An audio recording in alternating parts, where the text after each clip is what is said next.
Welcome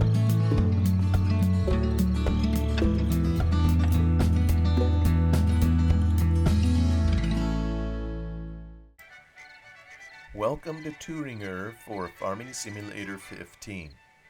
We now continue reading Zane Gray's The Desert of Wheat from chapter 31. One of them told me that when his regiment drove the Huns out of his own village, he had found his mother disemboweled, his wife violated and murdered, his sister left a maimed thing to become the mother of a Hun, his daughter carried off, and his little son crippled for life. These are cold facts. As long as I live, I will never forget the face of that Frenchman when he told me. Had he cause to hate the Huns? Have I? I saw all that in the faces of those Huns who would have killed me if they could. Lenore covered her face with her hands. Oh, horrible. Is there nothing? No hope? Only... She faltered and broke down. Lenore, because there's hate does not prove there's nothing left. Listen, the last fight I had was with a boy. I didn't know it when we met. I was rushing head down, bayonet low. I saw only his body, his blade that clashed with mine. To me, his weapon felt like a toy in the hands of a child. I swept it aside and lunged. He screamed, "Kamerad!" before the blade reached him. Too late, I ran him through. Then I looked. A boy of 19. He never ought to have been forced to meet me. It was murder. I saw him die on my bayonet. I saw him slide off it and stretch out. I did not hate him then. I'd have given my life for his. I hated what he represented. That moment was the end of me as a soldier. If I had not been in range of the exploding shell that downed me, I would have dropped my rifle and have stood strengthless before the next Hun. So you see, though I killed them and though I hate now, there's something strange and inexplicable. That something is the divine in you. It is God. Oh, I believe it, my husband, cried Lenore. Dorn somberly shook his head. God. I did not find God out there. I cannot see God's hand in this infernal war. But I can. What called you so resistlessly? What made you go? Oh, you know, the debt I thought I ought to pay, and duty to my country. Then, when the debt was paid, the duty fulfilled, when you stood stricken at the side of that poor boy dying on your bayonet, what happened in your soul? I don't know. But I saw the wrong of war, the wrong to him, the wrong to me. I thought of no one else, certainly not of God. If you had stayed your bayonet, if you had spared that boy, as you would have done had you seen or heard him in time, what would that have been? Pity, maybe, or scorn to slay a weaker foe. No, I can't accept that, replied Lenore passionately. Can you see beyond the physical? I see only that men will fight and that war will come again. Out there I learned the nature of men. If there's divinity in you, there's divinity in every man that will oppose war, end it eventually. Men are not taught right. Education and religion will bring peace on earth, goodwill to man. No, they will not. They never have done so. We have educated men and religious men, yet war comes despite them. The truth is that life is a fight. Civilization is only skin deep. Underneath, man is still a savage. He is a savage still because he wants the same he had to have when he lived in primitive state. War isn't necessary to show how every man fights for food, clothing, shelter. Today it's called competition in business. Now look at your father. He has fought and beaten men like Newman. Look at the wheat farmers of my country. Look at the IWW. They all fight. Look at children. They fight even at their games. Their play is a make-believe battle or escaping or funeral or capture. It must be then that some kind of strife was implanted in the first humans and that is necessary to life. Survival of the fittest, exclaimed Lenore in earnest bitterness. Kurt, we have changed. You are facing realities, and I am facing the infinite. You represent the physical, and I the spiritual. We must grow into harmony with each other. We can't ever hope to learn the unattainable truth of life. There is something beyond us, something infinite, which I believe is God. My soul finds it in you. The first effects of the war upon you have been trouble, sacrifice, pain, and horror. You have come out of it impaired physically and with mind still clouded. These will pass, and therefore I beg of you, don't grow fixed in absolute acceptance of the facts of evolution and materialism. They cannot be denied, I grant. I see that they are realities, but also I see beyond them. There is some great purpose running through the ages. In our day, the Germans have risen, and in the eyes of most of the world, their brutal force tends to halt civilization and kill idealism. But that's only apparent, only temporary. We shall come out of this dark time better, finer, wiser. The history of the world is a proof of a slow growth and perfection. It will never be attained, but is not the growth a beautiful and fine thing? Does it now oppose a hopeless prospect? Life is inscrutable. When I only think without faith, all seems so futile. The poet says we are here as on a darkling plain, swept by confused alarms of struggle and flight, where ignorant armies clash by night. Trust me, my husband. There is something in woman, the instinct of creation, the mother, that feels what cannot be expressed. It is the hope of the world. The mother, burst out Dorn. I think of that in you. Suppose I have a son and war comes in his day. Suppose he is killed as I killed that poor boy. How then could I reconcile that with this something you feel so beautifully? This strange sense of God, this faith in the great purpose of the ages. Lenore trembled in the exquisite pain of the faith which she prayed was beginning to illumine Dorn's dark and tragic soul. If we are blessed with a son, and if he must go to war to kill and be killed, you will reconcile that with God, because our son shall have been taught what you should have been taught, what must be taught to all the sons of the future. What will that be? Queried Dorn. The meaning of life, the truth of immortality, replied Lenore. We live on, we improve. That is enough for faith. How will that prevent war? It will prevent it in the years to come. Mothers will take good care that children from babyhood shall learn the consequences of fight, of war. Boys will learn that if the meaning of war to them is the wonder of charge and thunder of cannon and medals of distinction, to their mothers the meaning is loss and agony. They will learn the terrible difference between your fury and eagerness to lunge with bayonet and your horror of achievement when the disemboweled victims lie before you. The glory of a statue to the great general means countless and nameless graves of forgotten soldiers. The joy of a conquering army contrasts terribly with the pain and poverty and unquenchable hate of the conquered. I see what you mean, rejoined Dorn. Such teaching of children would change the men of the future. It would mean peace for the generations to come. But as for my boy, it would make him a poor soldier. He would not be a fighter. He would fall easy victim to the son of the father who had not taught this beautiful meaning of life and terror of war. I'd want my son to be a man. That teaching would make him all the more a man, said Lenore, beginning to feel faint. But not in the sense of muscle, strength, courage, endurance. I'd rather there never was peace than have my son inferior to another man's.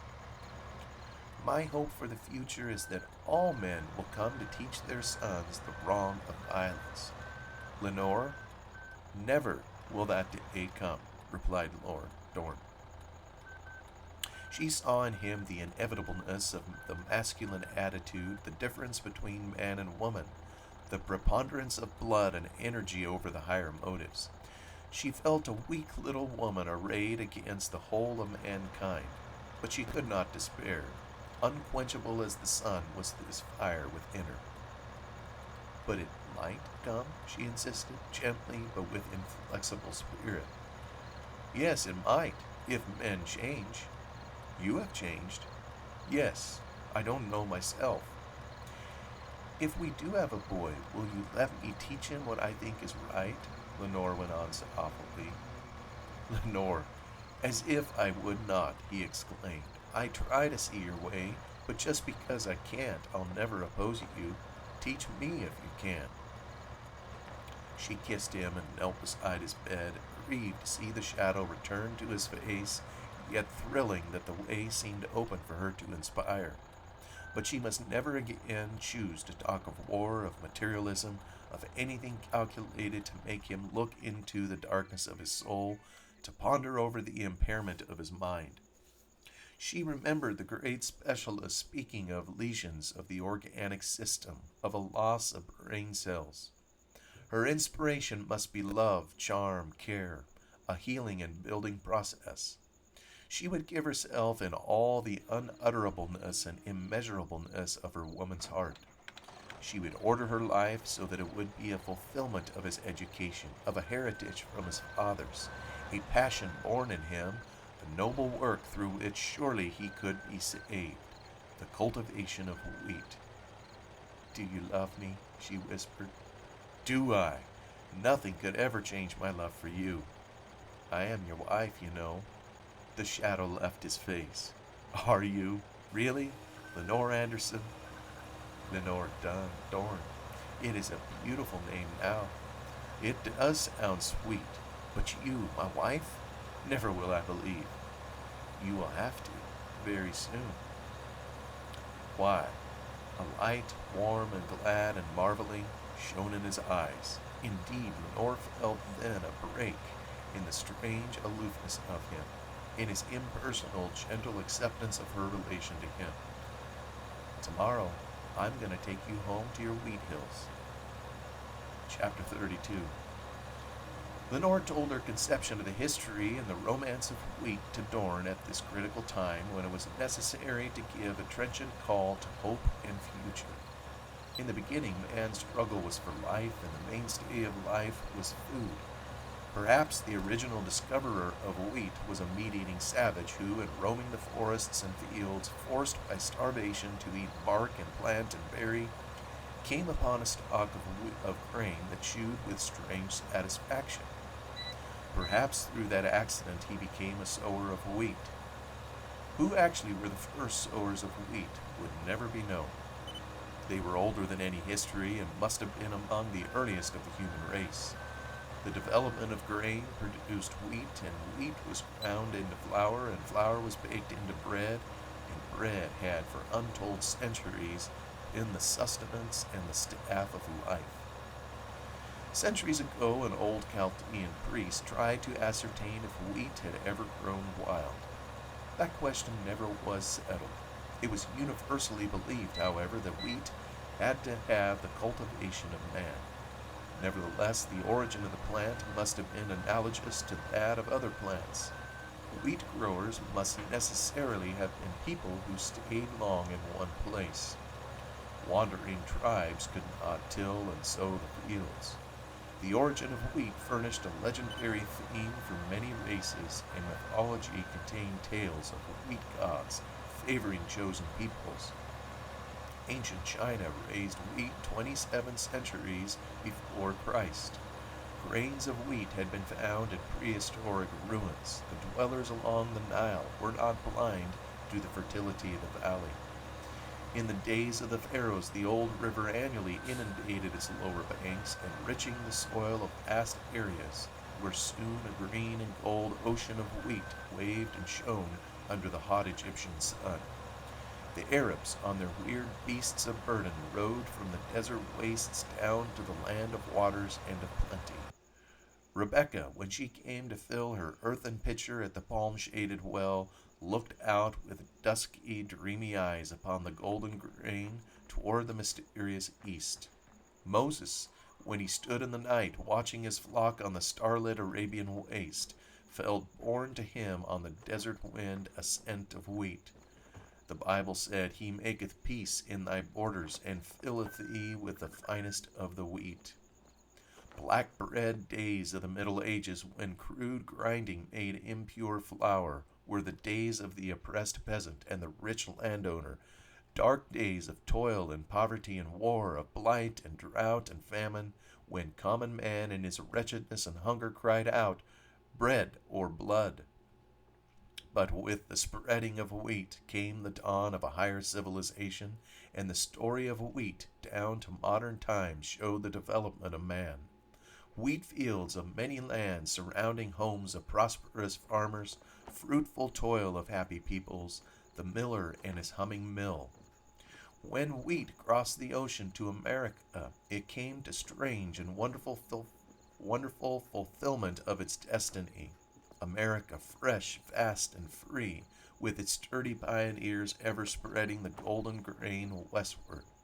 With the advancing years when railroad lines kept pace with the indomitable wheat sowers, with unprecedented harvests yielding records to each succeeding year, with boundless fields tilled and planted and harvested by machines that were mechanical wonders, with enormous flour mills humming and whirring, each grinding daily 10,000 barrels of flour, pouring like a white stream from the steel rolls, pure, clean, and sweet, the whitest and finest in the world. America, the new country, became in 1918 the salvation of starving Belgium, the mainstay of England, the hope of France. Wheat for the world. Wheat, that was to say food, strength, fighting life for the armies opposed to the black, hideous, medieval horde of Huns. America to succor and to save, to sacrifice and to sow, rising out of its peaceful slumber to a mighty wrath, magnificent and unquenchable, throwing its vast resources of soil, its endless streams of wheat, into the gulf of war. It was an exalted destiny for a people. Its truth was a blazing affront in the face of an age-old autocracy. Fields and toil and grains of wheat, first and last, the salvation of mankind, the freedom and the food of the world. Far up the slow-rising bulge of the alley slope above the gleaming river, two cars climbed leisurely and rolled on over the height into what seemed a bare and lonely land of green. It was a day in June, filled with a rich, thick amber light, with a fragrant, warm wind blowing out of the west. At a certain point on this road, where Anderson always felt compelled to halt, he stopped the car this day and awaited the other that contained Lenore and Dorn. Lenore's joy in the ride was reflected in her face. Dorn rested comfortably beside her upon an improvised couch. As he lay half propped up by pillows, he could see out across the treeless land that he knew. His eyes held a look of the returned soldier who had never expected to see his native land again. Lenore, sensitive to every phase of his feeling, watched him with her heart mounting high. Anderson got out of his car, followed by Kathleen, who looked glad and mischievous and pretty as a wild rose. "I just never can get by this place," explained the rancher as he came and stood so that he could put a hand on Dorn's knee. "Look, son, and Lenore, don't you miss this." "Never fear, Dad," replied Lenore. "It was I who first told you to look here." "Terrible big and bare, but grand," exclaimed Kathleen. Lenore looked first at Dorn's face as he gazed away across the length and breadth of the land. Could that land mean as much to him as it did before he went to war? Infinitely more, she saw and rejoiced. Her faith was coming home to her in verities. Then she thrilled at the wide prospect before her. It was a scene that she knew could not be duplicated in the world. Low, slow-sloping, billowy green hills, bare and smooth, with square brown patches stretched away to what seemed infinite distance. Valleys and hills with less fallow ground than ever before, significant and striking, lost the meager details of clumps of trees and dots of houses in a green immensity. A million shadows out of the west came waving over the wheat. They were ripples of an ocean of grain. No dust clouds, no bleached roads, no yellow hills today. June and the desert found its analogy only in the sweep and reach. 1,000 hills billowing away toward that blue haze of mountain range where rolled the Oregon. Acreage and mileage seemed insignificant. All was green, green, the fresh and hopeful color, strangely serene and sweet and endless under the azure sky. Beautiful and lonely hills they were, eloquent of toil, expressive with the brown squares in the green, the lowly homes of men, the long lines of roads running everywhither, overwhelmingly pregnant with meaning. Wheat, wheat, wheat, nothing but wheat, a staggering visual manifestation of vital need, of noble promise. That, rolled out Anderson, waving his big hand as if words were useless. Only a corner of the great old U.S. What would the Germans say if they could look out over the Is? What do you say, Lenore? Beautiful, she replied softly, like the rainbow in the sky, God's promise of life. And Kathy, what do you say? Went on Anderson. Some wheat fields, replied Kathleen with an air of a woman's wisdom. Fetch on your young wheat sowers, Dad, and I'll pick out a husband. And you, son, finished Anderson, as if wistfully yet heartily playing his last card. He was remembering Jim, the wild but beloved son, the dead soldier. He was fearful for the crowning hope of his years. As ye sow, so shall ye reap, was Dorn's reply, strong and thrilling, and Lenore felt her father's strange, heart-satisfying content. Twilight crept down around the old home on the hill. Dorn was alone, leaning at the window. He had just strength to lean there with uplifted head. Lenore left him alone, divining his wish. As she left him there came a sudden familiar happening in his brain, like a snapback in the contending tide of gray forms. The Huns rushed upon him. He leaned there at the window, but just the same he awaited the shock on the ramparts of the trench. A ferocious and terrible storm of brain that used to have its reaction in outward violence now worked inside him like a hot wind that drove his blood. During the spell he fought out his great fight. Again, for the 1,000th time, he re-killed his foes. That storm passed through him without an outward quiver. His Huns charged again, bayoneted again, and he felt acute pain in the left arm that was gone. He felt the closing of the hand, which was not there. His Huns lay in the shadows, stark and shapeless, with white faces upward, a line of dead foes, remorseless and abhorrent to him, forever damned by his ruthless spirit. He saw the boy slide off his bayonet, beyond recall, murdered by some evil of which Dorn had been the motion. Then the prone gray forms vanished in the black gulf of Dorn's brain. Lenore will never know how my Huns come back to me, he whispered. Night, with its trains of stars, softly the darkness unfolded down over the dim hills, lonely, tranquil, sweet. A night bird caroled. The song of insects, very faint and low, came to him like a still, sad music of humanity from over the hills, far away, in the strife-ridden world. The world of men was there, and life was incessant, monstrous, and inconceivable. This old home of his, the old house, seemed full of well-remembered sounds of mouse and cricket and leaf against the roof, and soft night wind at the eaves, sounds that brought his boyhood back, his bare feet on the stairs, his father's aloofness, his mother's love. Then clearly floated to him a slow, sweeping rustle of the wheat. Breast high it stood down there, outside his window, a moving body higher than the gloom. That rustle was a voice of childhood, youth, and manhood whispering to him, thrilling as never before.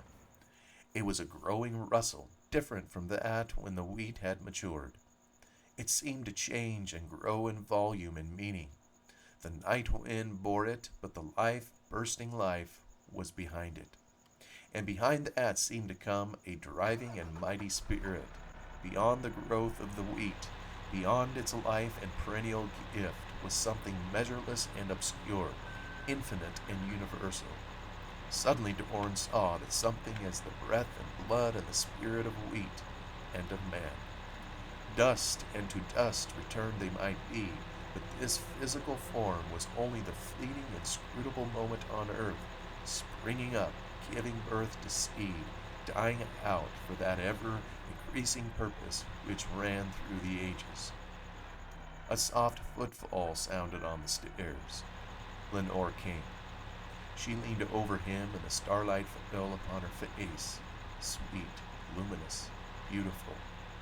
In the sense of her compelling presence, in the tender touch of her hands, in the whisper of a woman's love, Dorn felt uplifted high above the dark pale of the present, with its war and pain and clouded mind, to wheat, to the fertile fields of a golden age to come. The end of The Desert of Wheat by Zane Grey.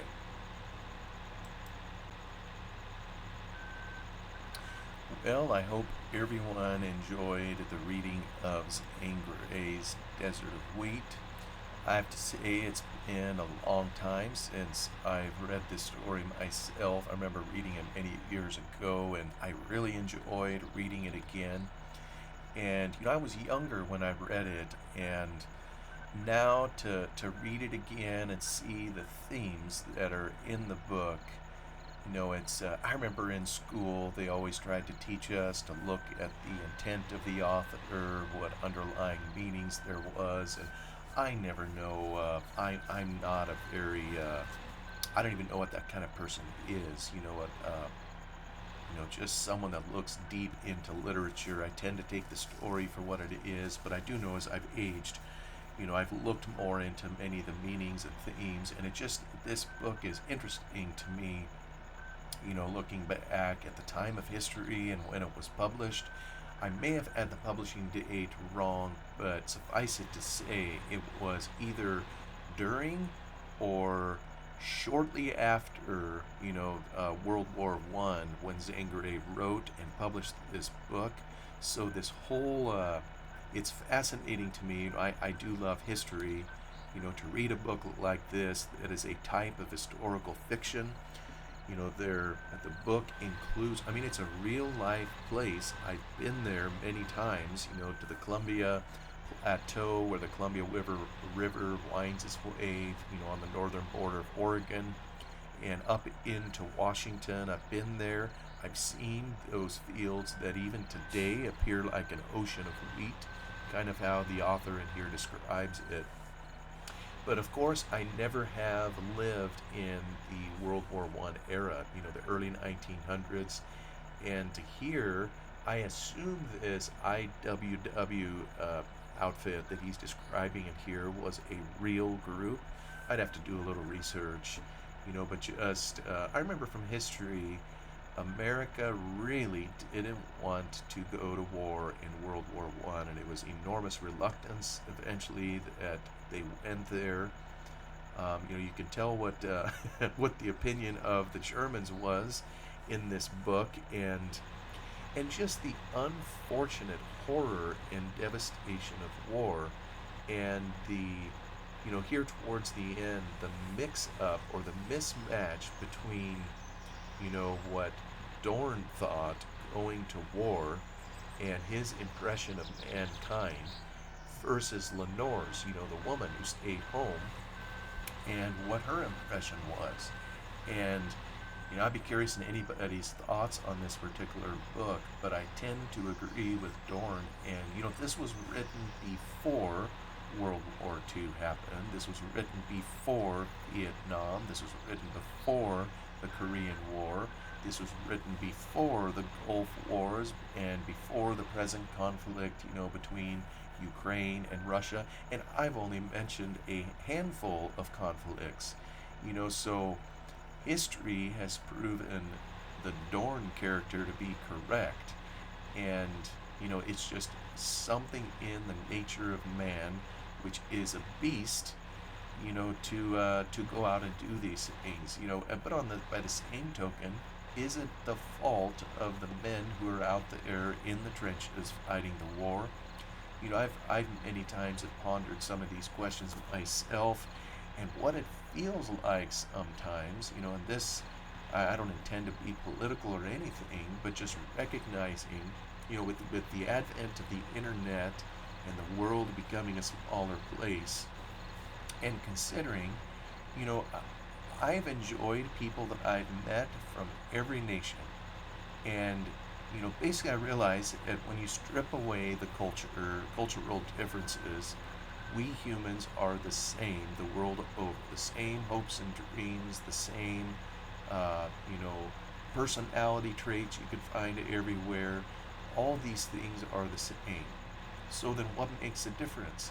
And sometimes it just feels like there are hidden hands pulling strings at this world, where maybe it's those in leadership, and I don't care what country it is, whether it's the US where I live, or Germany, like mentioned in the book, or any other nation, you just pick it. Whoever the people are at the top, it just sometimes feels like they do whatever they're going to do, and the rest of us suffer the consequences, or we do whatever they tell us to do.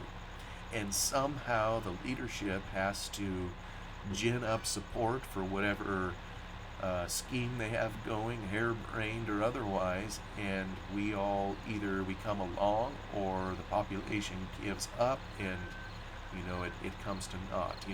And I just wonder about that sometimes. Government is a necessary thing, but I always wonder about the people who rise to the top, and whatever their whims are, and the impact that it has on the rest of us, can be a frightful thing. And you just wonder, if we were able to send better people to the top, would it change?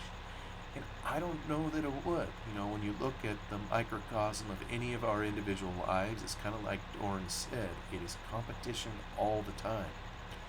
It's virtually impossible to show a society anywhere at any point in history that hasn't had some fight, whether for survival, with each other.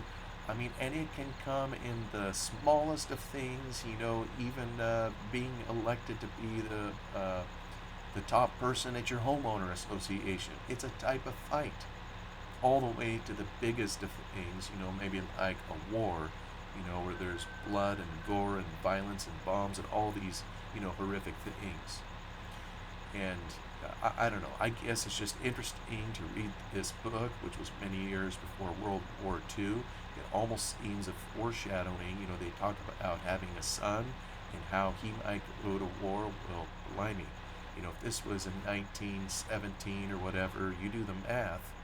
If they had a child in, 20 years, all of a sudden World War II would be heating up. So it just seems an inescapable reality of living in what I consider to be a fallen world.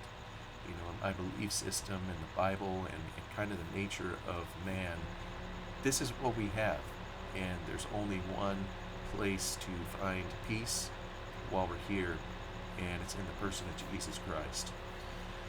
But anyway, I really enjoyed reading the book.